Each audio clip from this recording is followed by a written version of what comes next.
Hello, friends. I am Satish Lele. I am a chemical engineer. I am working in the field of piping for the last 30 years. This video is part of my chemical process piping channel on YouTube. This video is about pipeline testing. LT or leak testing technique is used to detect and locate leaks in pipes. Leaks can be detected by using liquid and gas penetrant techniques, electronic listening devices, pressure gauge measurements, or soap bubble tests. The IO visual inspection or testing offers a wide range of options to secure proper system or product quality. Visual inspection is the best way of testing, but it must take place prior to, during, and after welding. Many standards require its use for other methods, because there is no point in submitting an obviously bad weld to sophisticated inspection techniques. Visual inspection requires little equipment. Aside from good eyesight and sufficient light, all it takes is a pocket ruler, a weld size gauge, a magnifying glass, and possibly a straight edge and square for checking straightness, alignment, and perpendicularity. Before the first welding arc is struck, materials should be examined to see if they meet specifications for quality, type, size, cleanliness, and are free from defects. Grease, paint, oil, oxide film, or heavy scale should be removed. The pieces to be joined should be checked for flatness, straightness, and dimensional accuracy. Likewise, alignment, fit-up, and joint preparation should be examined. Finally, process and procedure variables should be verified, including electrode size and type, equipment settings, and provisions for preheat or post-speed. All of these precautions apply regardless of the inspection method being used.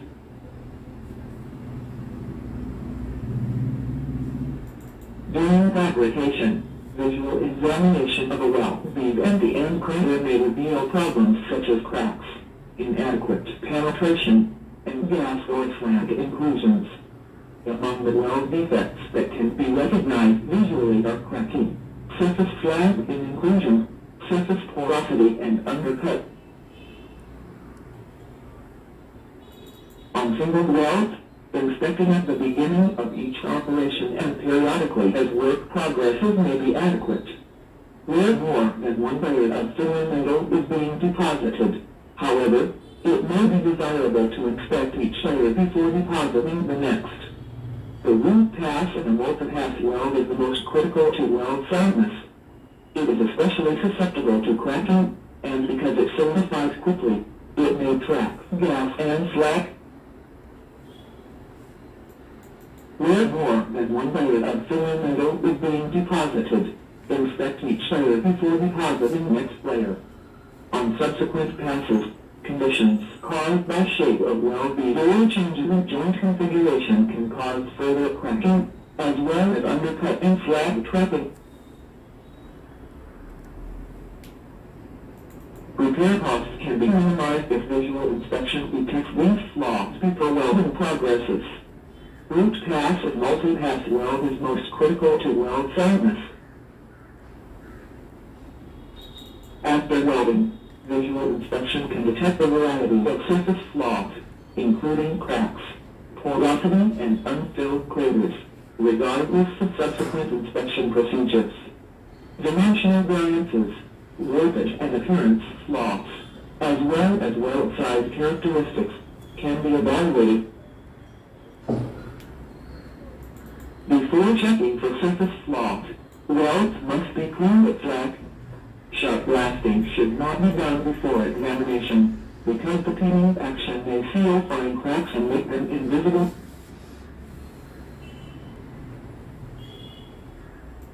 Visual inspection can only locate defects in the weld surface. Specifications for applicable codes may require that the internal portion of the weld and adjoining metal zones also be examined. Non-destructive examinations may be used to determine the presence of a flaw, but they cannot measure its influence on the serviceability of the product unless they are based on a correlation between the flaw and some characteristic that affects service. Otherwise, destructive tests are the only sure way to determine weld serviceability. DPD or dye penetrant testing. Dye penetrant testing can be used to locate discontinuities on material surfaces. A highly penetrating dye on the surface will enter discontinuities after a sufficient penetration time, and after removing the excess dye with the developing agent, the defects on the surface will be visible. Surface cracks and pinholes that are not visible to the naked eye can be located by liquid penetrant inspection. It is widely used to locate leaks in welds and can be applied with austenitic steels and non-porous materials where magnetic particle inspection would be useless. Liquid penetrant inspection is often referred to as an extension of the visual inspection method. Welds subject to liquid penetration testing shall be evaluated on the basis of requirements for visual inspection.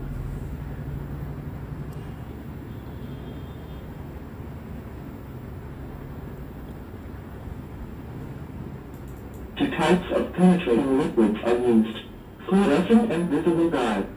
With fluorescent penetrant inspection, a highly fluorescent liquid with good penetrating qualities is applied to the surface of the part to be examined.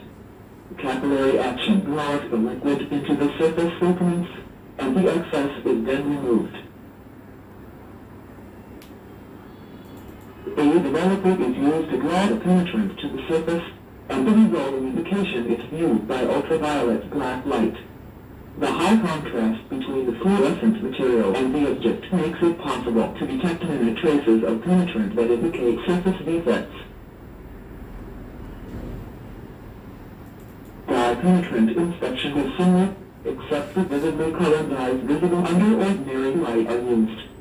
Normally, a white developer is used with the dye penetrants that creates a sharply contrasting background to the vivid dye color. This allows greater portability by eliminating the need for ultraviolet light. The part to be inspected must be clean and dry, because any flowing matter could close the cracks or pinholes and exclude the penetrant. Penetrants can be applied by dipping, spraying or brushing, but sufficient time must be allowed for the liquid to be fully absorbed into the discontinuities. This may take an hour or more in very exacting work. Liquid penetrant inspection is widely used for leak detection. The common procedure is to apply fluorescent material to one side of a joint, wait an adequate time for capillary action to take place, and then view the other side with ultraviolet light. In thin walled pipes, this technique will identify leaks that ordinarily would not be located by the usual air test with pressures of 0.3 to 1.5 kg per square centimeter or 5 to 20 pounds per square inch. The wall thickness exceeds 6 millimeters.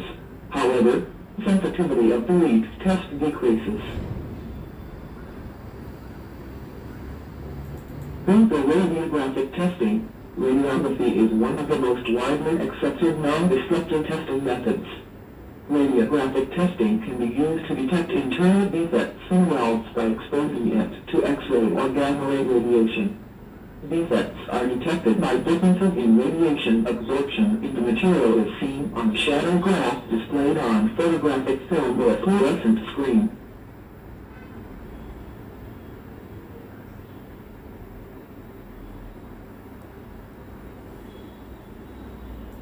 X-ray is used to determine the internal soundness of welds. The term X-ray quality, widely used to indicate high-quality welds, arises from this inspection method.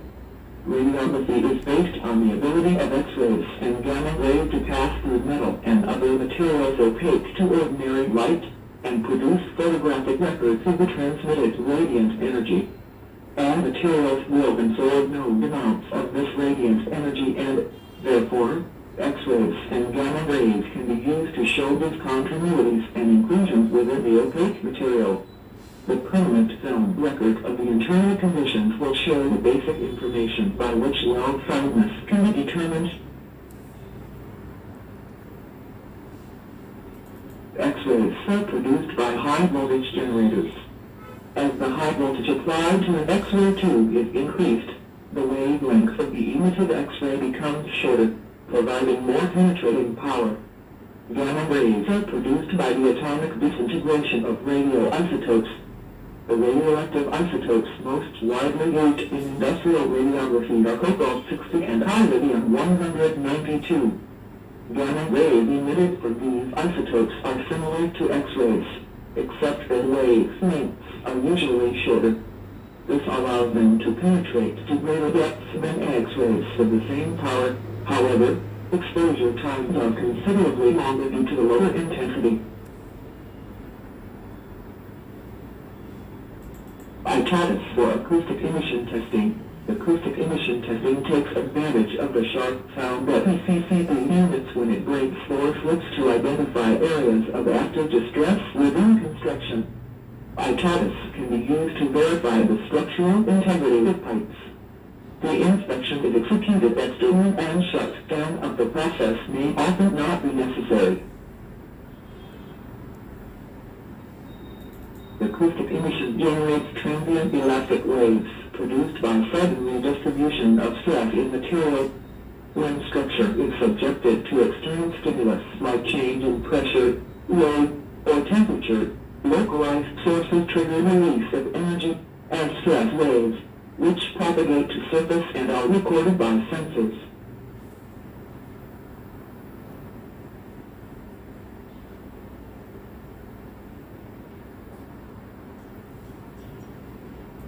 Thanks for learning. If you like this video, please give a like to my channel and subscribe it.